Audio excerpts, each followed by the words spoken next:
just learning more about the woman killed in the Bay Area's fifth deadly wrong-way crash this year. Troopers now telling us alcohol played a part in 25-year-old Jessica Mahn's death on I-75 this morning. We want to get right out to our Jacqueline Iglesias, who's been following this story for us all day. Jacqueline? Well, one of the questions that still needs answering right now is how is it that Mahn was able to enter the southbound lanes here on the interstate and drive north?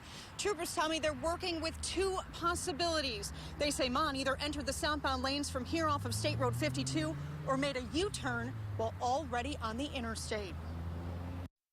I need to report a vehicle going the opposite way on the interstate. Okay, could you tell what kind of vehicle it was? No, I sure couldn't. I had to get off into the grass to avoid it.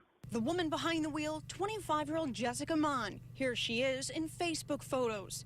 By the time deputies got here to the crash site in the southbound lanes of I-75 just north of State Road 52 in Pasco County, they too could barely tell the make of the mangled vehicle and could not save Mahn. It is frustrating for law enforcement as a whole, and especially the Florida Highway Patrol. We don't chase cars in the wrong direction. It's dangerous for the officers involved. Florida Highway Patrol troopers say Mahn, who worked as a bartender, crashed head-on into a semi-trailer around 4:30 this morning.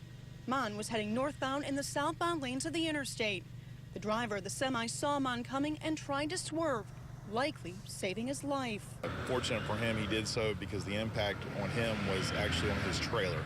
So a lot of the energy was reflected away from him. Mahn's Nissan ended up perched on a concrete barrier, backing up traffic for 5 hours as emergency crews worked to clear the scene. Tonight, troopers say they may never know how Mahn began driving the wrong direction on the interstate, as there are no cameras in the area that record, and as of right now, no witnesses. But they do suspect alcohol was involved. Very sad set of circumstances. I did speak with Mahn's boss over the phone. She worked at a bar in Brandon. He told me she'd only worked there for a day. He called this a tragedy and told me that she leaves behind a boyfriend who happens to be a Tampa firefighter. Coming at 6, we're going to take a closer look at Mahn's driving record. For now, though, we're live in Pasco County. Jacqueline Iglesias, ABC Action News. Jacqueline, thank you. Go